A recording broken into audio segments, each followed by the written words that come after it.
Hello everyone again, welcome back to Let's Play Super Robot Wars Z2.1 Hakai-Hen. In the last part we finished Celestial Being's first the Celestial Being route's first mission. So in this part we're going to be starting the Area 11 route. I've already switched over and let's do a showcase. So Hero's here, as is Duo and Crow, of course. Hero in his Wing Zero is Wing Gundam. Sorry. Hero in his Wing Gundam is fairly useful, hitting away and all. In terms of skills that he would want, just to talk about it, because I don't think I've talked about it before. He needs energy save because his weaponry, almost all of the useful weaponry he has costs energy, and a lot of it. So he desperately needs energy save. On top of that, I'm always a fan of continue, because continue means more actions per turn, and more actions per turn means you don't need to be quite as harsh with your risk taking to get timed SR points. Finally, I would suggest to those of you playing along with me. I would suggest Limit Break or a Will Up, and in fact I'm probably going to be dropping blocking to pick up one of each. Probably Will Up on damage and Will Up on damage and Limit Break, because Hero has a bulky unit, but he also has a high level Prevail, which means that if he gets damaged, he will be harder to hit and harder to damage, and blocking won't help that. Also, it's not a great skill, as far as I can tell, as far as I'm concerned. Duo is also here. He, in terms of skills that he wants, again, continue, definitely useful for him, for everybody, basically. I would say Predict is definitely something that Duo can take advantage of quite a lot, and Energy Save. Predict because he needs as much evade as he can get. He is currently our most evasive unit at 130 mobility and 183 evade. Just check everybody's evasion stats. Yeah. So Duo is currently our highest evasion unit at 130 plus 183 is like 338, I think. Yeah. So he's our most evasive unit to date, so far rather, not to date. He's our most evasive unit on this route. He needs the evasion not only to help him to increase his will, because he has will up on evade, but also because his unit isn't as bulky as the Wing Zero, and so while he does have, and he has a smaller amount of Prevail than Hero does, which means that he's not going to be able to tank anywhere near as well as Hero can once he's gotten down to low HP. Anyway, on top of that, I've given the units some upgrades. The Wing Gundam got some more HP, some more mobility. The Death Scythe got some defense and an HP. This thing had 1300 defense at base, which is really bad. And I haven't given anything to the blaster. I've given Hero the propellant tank and vernier unit that were on the Virtue back on our old Celestial Being route in the chapters 3 to 4 rather. So yeah, because the Wing Zero needs the energy, or it always will, and on top of that, he was on top of that, Hero was the one with the lowest movement, so I gave him that. It'll help, even though he has the bird mode. Bird mode isn't very helpful. Anyway, let's get going with chapter 5. Yeah, scenario 5 of the Area 11 route. Let's go. So, standard text scroll, as you come to see from these this route split, talking about Area 11, aka the Second Japan. So, Second Japan was. Oh dear. Hell. Please don't lag up. I'll just talk over that, shall I? Yeah, so Second Japan has been taken over by Britannia, by the Britannian Union, for 7 years. It was named Area 11, and because they took over a bunch of different countries and things, and this was presumably the 11th, and so so Britannians call Japanese people 11s as a derogatory name.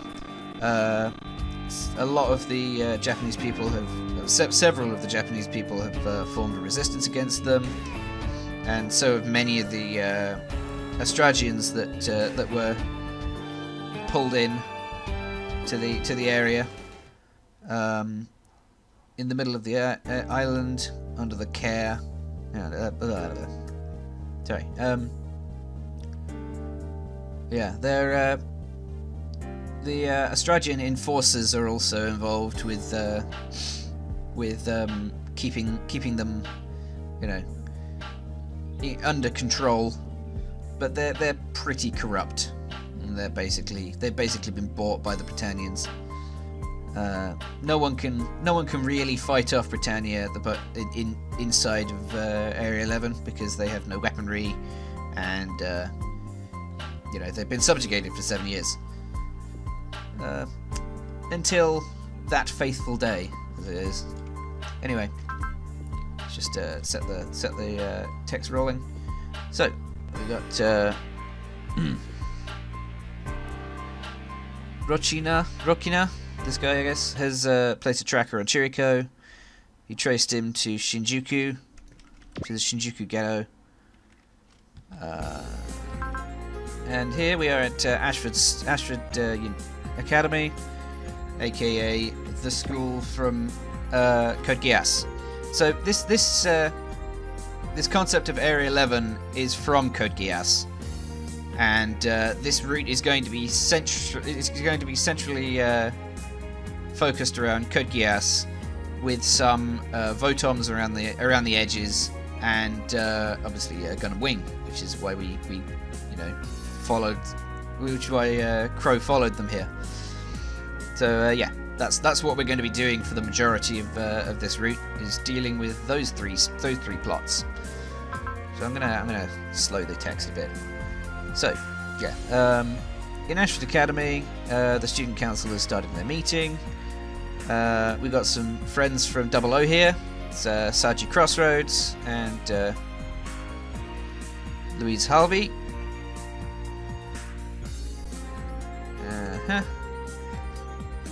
So the leader of the student council is that blonde girl that's presumably going to come up at some point. There we are. Millie Ashford, who's I guess a daughter of the owner of the school or something, I think. So something like that. I can't quite remember what their link is, but you know, they're anyway. Yeah. So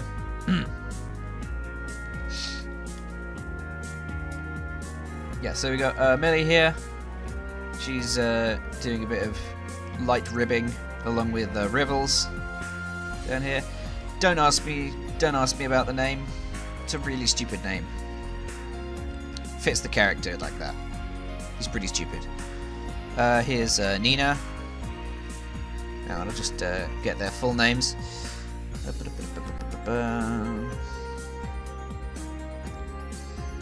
Alright. Oh yeah, Relina Dorian was also on screen at one point. Can I go back up? Can I ah, here we are. So we got what's this? So we've got Millie and Rivals. That's not Rivals. I don't know. Relina. Yeah, there we are. That's Relina there. This one, I believe. No, that's Rivals.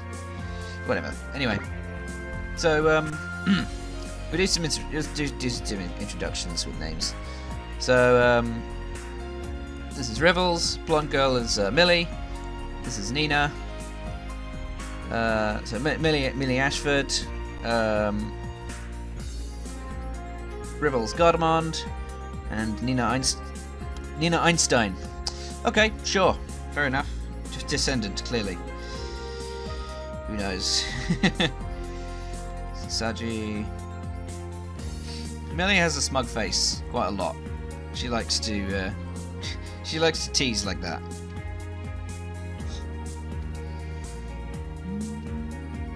And here's Shirley. What's her name? Shirley Fennett. I know their first names because that's what they're referred to in show. I don't think I ever actually ended up hearing Shirley referred to by a second name at any point. And here's Lelouch Lamperouge.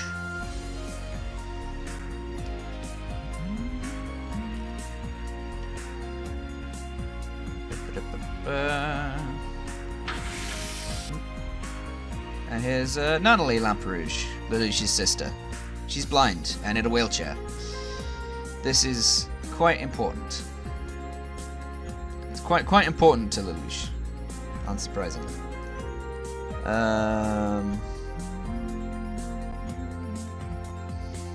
Yeah, so I'm gonna just oh dear, I'm making a bit of a mess of this, aren't I? Yeah, so yeah, so student council meeting. Saji and Louise have joined the student council board. Lelouch wants to get straight to business, and that business is the invitation of a new member. Specifically, Relina. There she is. Relina Dorian.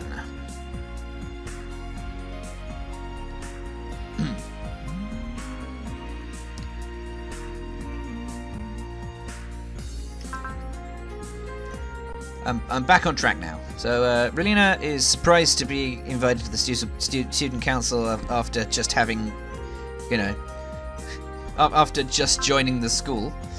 But Louise assures her that that the council is basically just a bunch of friends who hang out, and they arrange things for the school, but like parties and things, but nothing particularly important or anything. So Relina accepts the invitation, and yeah, again, time for introductions to Relina. Millie Ashford, granddaughter of the chairman of the school board, that's what it is. And its namesake, Shirley Fennett, Rivals Gardamond, and Nina Einstein. Rivals, Nina, Louise, who is here abroad from Spain, and Saji Crossroads, who aims to be a rocket scientist. And Millie's second in command, Lelouch Lamperouge. That's quite a tongue twister. Come on, any day now. There you are. Hi, Lelouch. Lelouch is a chess ace. Shirley likes him, and he's our main character for the moment. In a bit. And yeah, this is his sister Nunnally. Again, odd name, but hey. And yeah, she basically lives right here because she's blind and she can't walk because she's in a wheelchair. Relina's father is the Vice Minister of Foreign Affairs to the UN, and he sent Relina to Area 11 to learn more about the world outside of the UN. And Lelouch says that Area 11 is a good place to learn about the world, but not if you just stay in the cities. If you want to find out what's really going on, you should head out to the ghettos, where the non-Britannian where the non-Britannians live. because the Britannians are what might be considered the upper crust, as it were, in this world, because you know they're in this country because they're the ones that basically took it over.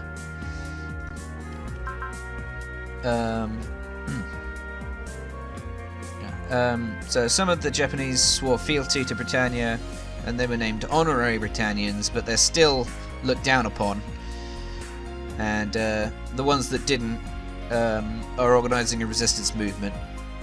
And on top of that issue, the Australians were put in the ghetto when they arrived a couple of years ago, and they're mostly soldiers without a war, I believe is how it's referred to, which causes a few issues with you know, fights and revolts and things. So Lelouch finishes off by saying, actually, you should probably just stay away from it all, to be honest, because it's kind of dangerous. And yeah, he does a bit of inner monologuing, saying ignorance can be bliss, but he doesn't have that luxury if he's to create a world where Nunnally can live in peace, because he's obsessed. So meanwhile, in the ghetto, Crow is here, and he's wandering around Shinjuku and planning his next move to track the colony Gundams. And so yeah, he meets a girl here, Kokona, and she wonders what he's doing here. She doesn't think that he's a Britannian, because most Britannians don't come to Shinjuku, and the ones that do are you know, like criminals and you know, things like that. The enforcers are hunting for somebody, and Crow believes it's probably not him at the moment, but it is probably there's a good chance that it's the colony Gundams.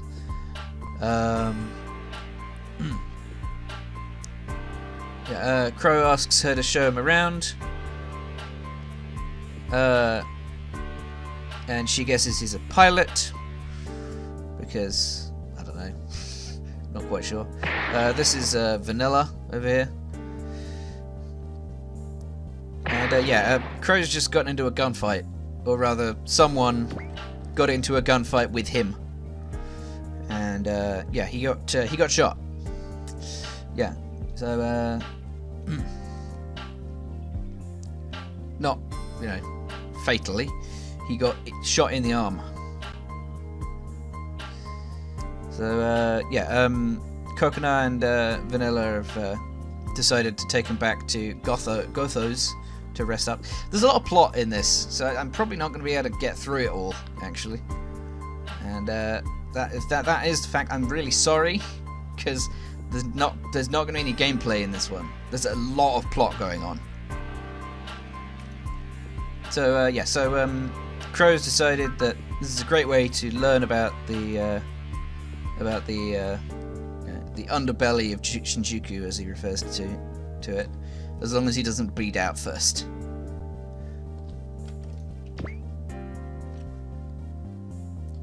And meanwhile, in another area, memorial, I think, Relina has basically ignored Lelouch's warning and come to have a look at what's going on. And look, lo, who does she meet but Hero?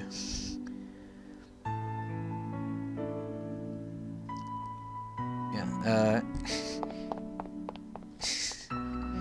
he tells her not to touch him, to get out of his way, and then he runs away. And a little late, she asks, "Who are you?" "I'm Relina Dorian." Yeah, bit late. And meanwhile, in another part of in Gotha's warehouse, Kokona tries to take off his shirt to check the wound. He's not too happy about it because he doesn't deal well with women. He's kind of afraid of them. Crow introduces himself, and everyone gives their name, Gotho's just about to head out, but Crow's free to make himself a home. After he leaves, Gotho's been meeting. Kokona tells him. Kokona and Vanilla tell him that Gotho's been meeting with a guy, a VOTOMs pilot, and that might be the guy that the enforcers are looking for.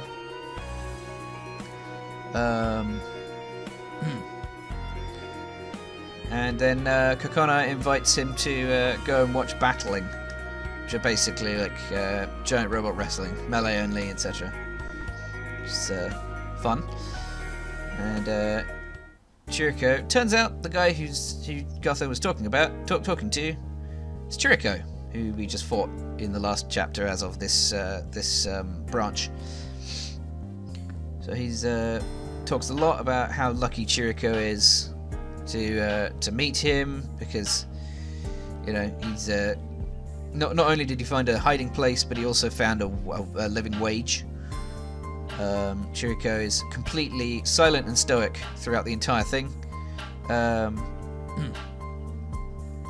Chirico's debut fight will be with a pretty popular fighter who uses a nightmare frame as opposed to an armored trooper called the Red Devil 11, which is a really terrible name. So he's this fighter is very, very angry at the Britannians and takes it out in the arena. But seeing as this is robo-wrestling, this is clearly fake, obviously, because wrestling, etc. And yeah, they're pretty good. Also, this is Conin, that guy that showed up. He's that guy that who's Chirico's old commander that shot him that tried to shoot him after he found a woman in that last chapter. So Duo and Hero meet up. Duo tries to get Hero to team up with him, but Hero doesn't care. The overall mission is to free Area 11, but that's kind of long term. And Duo will call it a win if they can cause some problems for Britannia in the process. They talk about that guy who is probably they're probably talking about Crow. Duo thinks that it can't hurt to leave him alone because he could be useful. Hero wants to kill him. Chapter 5, battling. Sorry, Duo has one more bit of exposition. As the enforcers are secretly in the cahoots with the PMCs, private military contractors, which includes the Red Shoulders that broke off from Gilgamesh. I don't know much about that because it's VOTOM stuff, and I know almost nothing about VOTOMs. Anyway, yeah, I think I'm just gonna have to cut the video here. This has been a really, really long plot dump. Sorry about that. So yeah, I'll see you guys next time when we continue this. There won't be anywhere near as much plot in the next part, I promise you. There will be actual combat going on. Honest. I'll see you guys then. Bye everybody.